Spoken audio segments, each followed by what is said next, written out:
Tonight on The Times on WAMI 69, while Broward was counting fast and furiously, Miami-Dade was plain old infuriating. The Times wonders what possibly could have been more important than electing the President of the United States. When it comes to expert witnesses, money talks. Or, more to the point, money makes them talk and say whatever you want them to say. And the quality of the experts you're getting now aren't very good. They'll say anything. They'll come up with any type of a theory to justify or to satisfy the individuals paying their fee. And Downey fresh from rehab, the troubled actor just can't stay clean. Live from WAMI 69, breaking the story and breaking the rules. These are the Times with Ben Mankiewicz. Topping the slightly more certain, yet still a tad uncertain times, George W. Bush will be the next president of the United States. Probably. Still might be that Gore guy. Hard to say. We'll keep you posted, though. Now, today's developments. Early this morning, the sun came up, and then it all went to crap.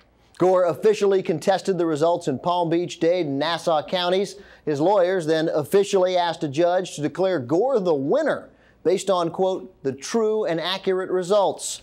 On a conference call with House and Senate Minority Leaders Dick Gephardt and Tom Daschle, Gore said it wasn't only a matter of principle, but a matter of math, and not the fuzzy kind. It is about the larger principle that I outlined. If every vote is counted, there are easily more than enough to change the outcome and decide the election in our favor. Here is the math according to Gore. Bush's lead now is 537 votes. If you add the 215 votes Gore gained in Palm Beach County, but which weren't certified by the state, and the 157 votes he gained in Miami-Dade before the county shut down its recount, and then subtract another 174 overseas absentee votes Bush picked up over the weekend that Team Gore says should not have counted, then really you have Gore by 9. Factor in those 10,000 undervotes in Dade, and his lead could be much larger. If this whole process now sounds as if it could get uglier before it gets better, well, you're right. But have faith. Al Sharpton is here, filing a lawsuit against Secretary of Babe Katherine Harris in Miami, claiming her certification disenfranchised minority voters. And you know, if Reverend Al is in town, cooler heads will prevail. As we mentioned, the treasure trove of potential votes for Gore is in Dade County, which voted not to do a manual recount, then changed its mind, then voted not to recount again, then changed its mind again, then started a recount, and then stopped, saying they wouldn't finish by last night's deadline. Hey, Dade, Broward finished, Palm Beach sort of finished, and they would have finished completely if they hadn't taken Thanksgiving off. But Dade, pathetic and inept. In other words, typical Miami politics. Here's Steve Alvarez. Last Wednesday, with the whole world watching and dozens of protesters trying to beat down the door, the Miami-Dade Canvassing Board caved in. So what if they held the fate of the presidential election in their hands? They went home. I believe we should stop at this time. We cannot meet the deadline of the Supreme Court of the state of Florida. To me, that's dereliction of duty. I think the Dade Canvassing Board should be fully ashamed of themselves. UM Professor Thomas Steinfat isn't alone. There are plenty of people who feel the Canvassing Board's cop-out, their decision to give up on the manual recount, goes against the premise that every vote should count. Did they give up in Broward? No. Palm Beach County? No. They kept right on counting. Each board is responsible to exercise its own discretion. County Attorney Bob Ginsburg says at first the board thought they could at least count the 10,750 ballots that didn't register on the machines. But board members changed their minds soon after they started. What I saw was that it became clear during the morning to the election supervisor there simply were not enough hours to complete it by the time frame specified. But there should have been, because while Broward and Palm Beach counties had already started their manual recounts, Miami-Dade County waited and waited and waited for days for someone to tell them what to do. What I would suspect is that there's just a general incompetence. Incompetence in the sense that you've got the right to do it. You're an adult. You don't ask permission. There's no excuse for not starting that recount immediately. You don't ask permission. You just do it. Tennyson once wrote, "It's better to have loved and lost than never to have loved at all."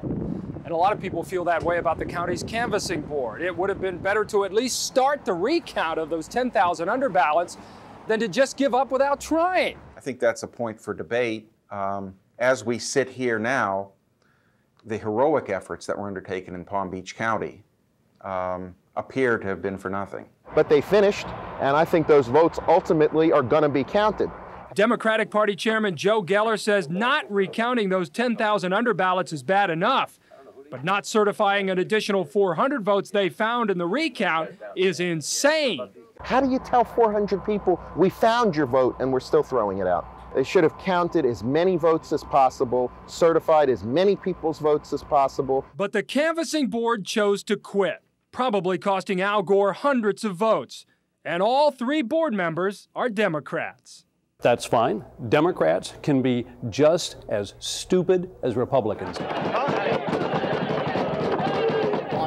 Amen to that, brother. As a footnote, I should point out, riding the elevator up today to see the county attorney, I was joined by David Leahy, the election supervisor, who politely declined our interview, but he looked well rested. No, so of course, sure, he had 4 days off. Including Mayor Alex Pinellas, who I saw in the lobby, who didn't want anything to do with me, but he hasn't lost any sleep either. Yeah, he really showed some great leadership over the past 10 when days. When the chips are down, he was right there. 10 days, wouldn't you say? Joining us now, Tim Keegan, a friend of the Times, Republican political strategist.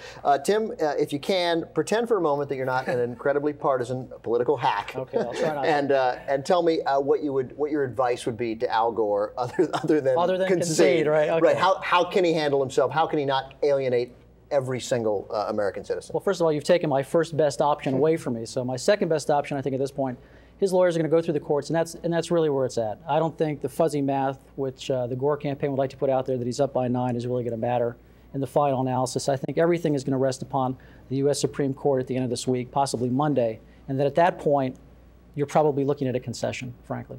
If he goes on TV tonight and says, look, be a little patient, no more than 10 days, do you think other polls show that we are willing to wait a little, but we don't want a sense it's going to go on forever? You buy that? I think the American public is very agreeable to waiting a definitive time. I mean, they've been very patient to this point, I think, for 3 weeks. Again, if there's a specific comment that says, let's see what the Supremes have to say, and then we're if done. It doesn't go my way, we're done, fine. Right. I think they'll go with that. Tim Keegan, Steve Alvarez, thank you very much. Let's do the web poll. The question tonight, what could possibly have been more important to the canvassers in Miami-Dade County than counting those undervotes? 4 choices. A, too busy voting on whether stovetop stuffing really is better than potatoes. B, watching football. C, shopping at post-Thanksgiving sales. D, mentally gearing up for the frightening inevitability of a Bush administration. Please participate. You can vote in the web poll. Sorry, Tim, by checking out our website, whammy.citysearch.com. Once you're there, click on the Times. Results tomorrow. You know you're secretly scared. Break times now. We'll have these stories when we come back. Doctor, I'm going to court for a personal injury claim, and I need you to testify. Well, don't worry, little lady. For the right price, I'll say all the right things. This is a circus. This is a joke. Hire the best experts, you get money. And Elizabeth Hurley's chest is racking up the dollars. You're watching The Times on WAMI 69 with Ben Mankiewicz, and reports tonight from Steve Alvarez and Alan Cohn. Those stories and more when The Times returns on WAMI 69.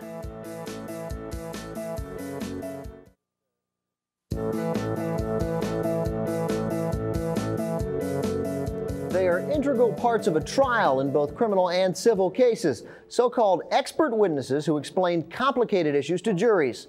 But tonight, we expose allegations that some expert witnesses are selling their opinions to the highest bidder. Here's investigator Alan Cohn on one local judge who's taking a stand, saying enough is enough. I'm going to the hospital. I have an emergency there. He was the darling of the insurance industry, the go-to guy to dispute your injury claims, a respected neurosurgeon making hundreds of dollars an hour to testify in personal injury cases around southern Florida. That was until Dr. Stephen Gervin was accused of selling his opinions like a used car salesman and kicked out of the Fort Lauderdale courtroom of Judge Robert Lance Andrews.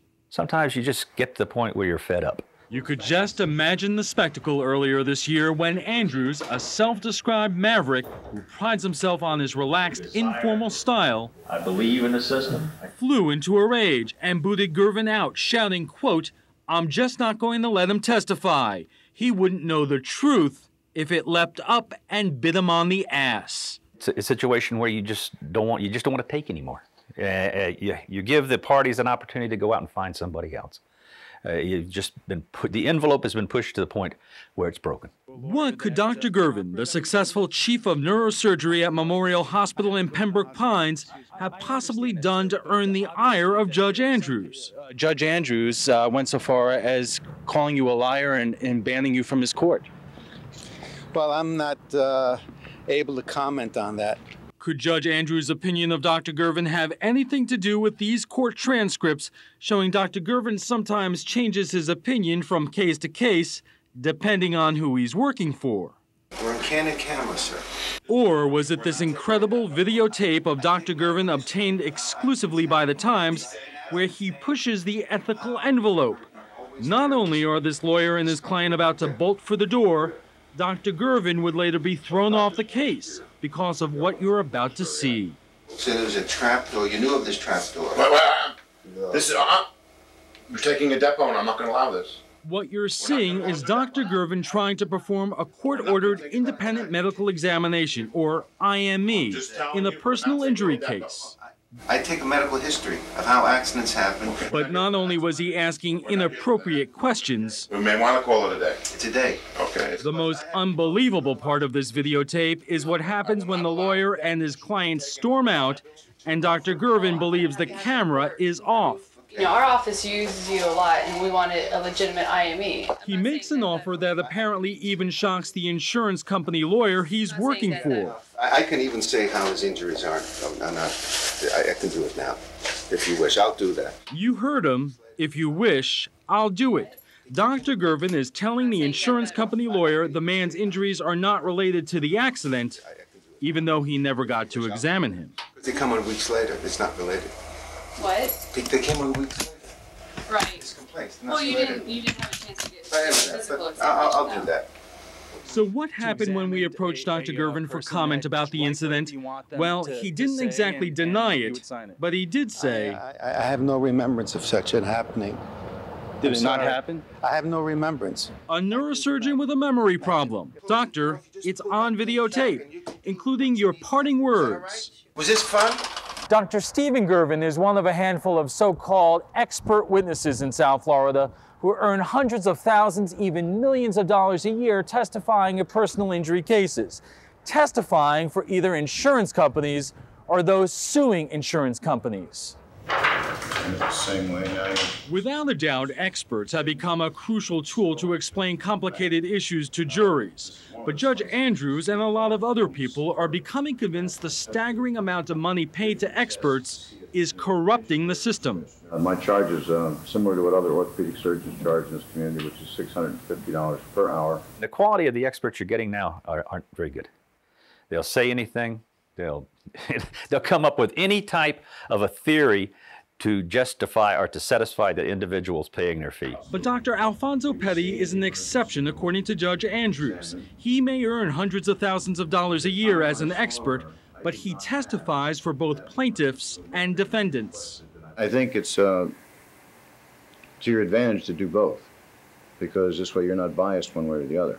Fort Lauderdale attorney Bill Ruggiero keeps files on experts like Dr. Gervin, who testify primarily for insurance companies, so he can impeach them at trial. These two filing cabinets have depositions and other information on the defense doctors that are being used continuously. In essence, they're the Gervin files, documented instances where Gervin and other expert witnesses contradict themselves from case to case. Here's one. In March 1997, Gervin testifies, quote, "Coughing in and of itself will not herniate the disc by my thinking."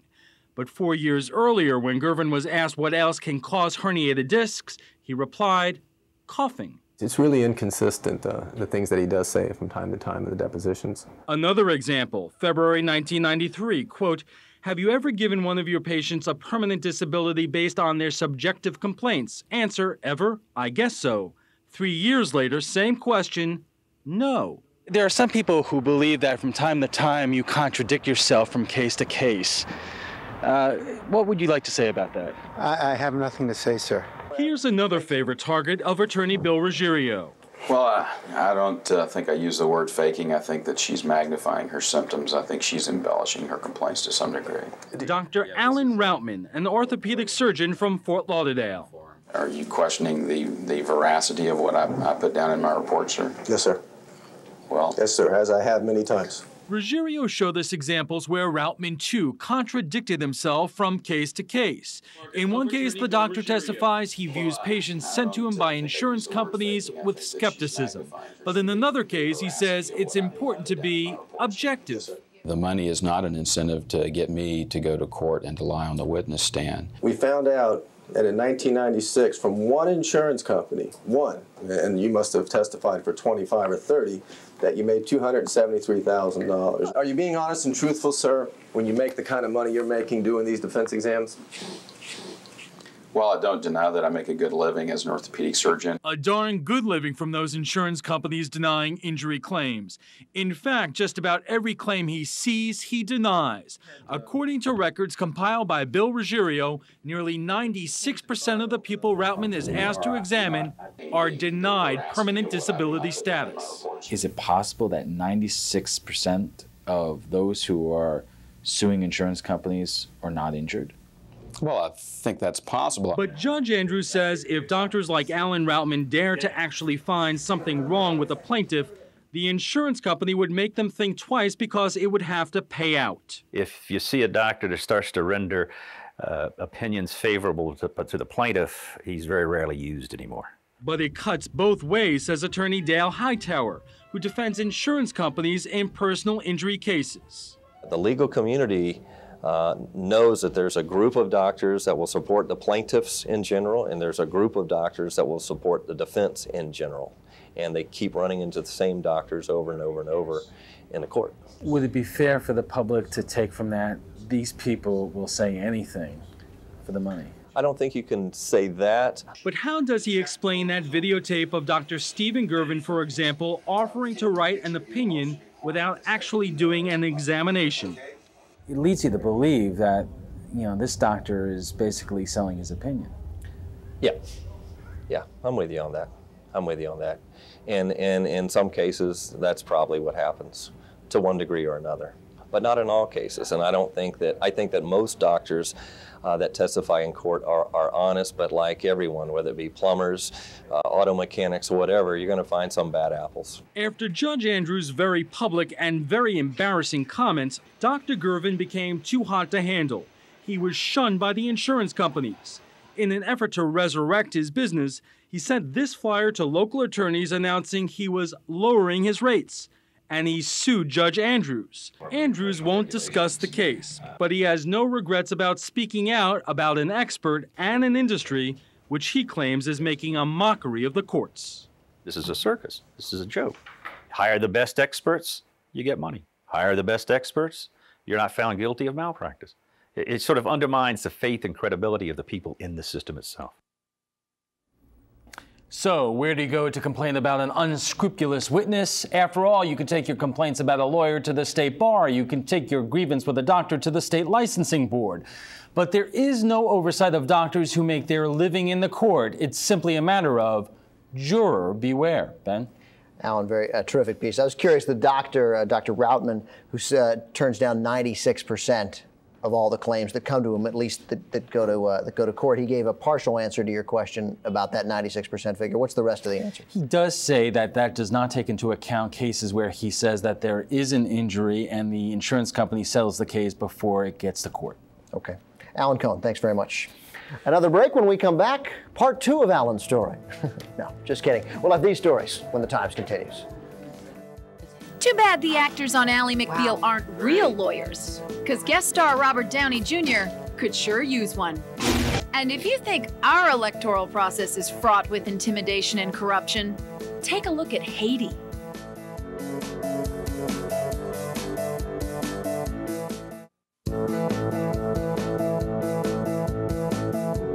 Sign of the recidivist times. For the 23rd time, Robert Downey Jr. has fallen off the sobriety wagon and onto the paddy wagon. Police found Downey Saturday night in a Palm Springs hotel with cocaine and methamphetamine. He told the police he was tired from 16-hour workdays on the set of Ally McBeal and was just trying to relax. Downey was released on $15,000 bail. The arresting officer says when he found a bottle with white powder at the scene, Downey conceded the cops had him, saying, quote, "I think it's speed and I think I'm in trouble." Downey may be a drug addict, but at least he knows how to concede, which is more than we can say for some people. Sign of the precocious times. Either kids are getting smarter these days or classes are getting easier. The country's youngest college student is getting straight A's. 10-year-old Sho Yano is planning to pursue a career in genetic research. Sho started classes at Loyola University in Chicago in the fall, and so far, so good. He even got a 106 on a chemistry exam. When I was 10, success for me was making my own toast. On the upside, Sho is probably one of the few kids with less of a chance of getting laid in college than I had. Sho there. And a sign of the bodacious times, Elizabeth Hurley knows how to get the most out of her assets. The buxom star will sign a $4 million deal with MJM International to peddle their line of Uber bras. The deal would make her the highest paid lingerie model in the world. And as all who know Hurley are well aware, you need a serious bra to contain Hurley's guns. Ando contigo, querido. Oh my God! Vanessa, you're a fembot!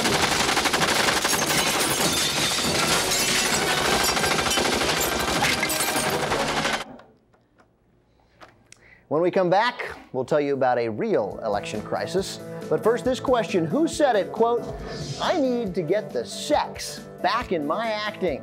Are those the words of Demi Moore, Kathy Bates, or Richard Gere? We'll have the answer when we come back.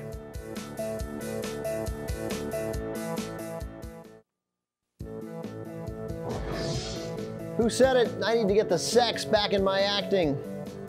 Thankfully, those are not the words of Kathy Bates, but of Demi Moore. Nothing personal, Kathy. Let's do the weather. More curl up under the covers and call in sick weather in store for us. Partly cloudy morning Tuesday with lows in the 60s. Brr. Temperatures will gradually, that word is gradually, Judy, climb up into the upper 70s by the afternoon. Over the next 5 days, Judy looked at me like I'm a moron. A strong chance of rain and more cloudy conditions with lows in the 50s and 60s, highs in the 70s. During November, it's a ratings period for TV stations. The next best thing to a TNA piece is a diet story. But ours will be different from the other stations insofar as we didn't have to go outside the studio for our test subjects. Nope, we found plenty of portly people, or rather pound-challenged people, right here in the Times newsroom. These dedicated volunteers tried every type of diet: Atkins, The Zone, even a special one for carb addicts, which basically refers to everybody in America. Tomorrow on the Times, reporter Faye Fredericks tells us which diets worked and which employees should just have worked out. Now we'll check last Wednesday's web poll results. We were off over Thanksgiving. The question on this Thanksgiving: what are you most thankful for? 13% said that you won't spend Thanksgiving recounting votes for either of those two clowns. 31% said that you don't live in some banana republic where they can't hold a clean election. 17% that there isn't another presidential election for another 4 years. And the big winner, 39%, that the Dolphins are 8-3, now 9-3. Time is almost up, but first this. As Al Gore fights on, as George Bush reads the chapter on transition teams and being president for dummies, critics of our process, mostly conservatives, are on TV saying we're embarrassing ourselves. The whole world is watching. It's a crock. We're not embarrassing ourselves. You want an embarrassing election? Check out Haiti. Election day, Sunday, was marred by 2 bomb blasts. 9 pipe bombs exploded in the week prior to Election Day. The election is supposed to return Jean-Bertrand Aristide to power. He's a shoo-in to win because the 6 guys he's running against did not campaign. They were afraid they might be attacked. Now, that's embarrassing. What we have is just a really close election. Now, our time's up. Thanks for watching. I'm Ben Mankiewicz. It's Judy. Can we pull back and see Judy? She's from Chicago, right? Yeah. Fantastic. Anyway, I'm still Ben Mankiewicz. These were the times on WAMI 69. We're back tomorrow night at 11:30. Thank you for watching. Thanks.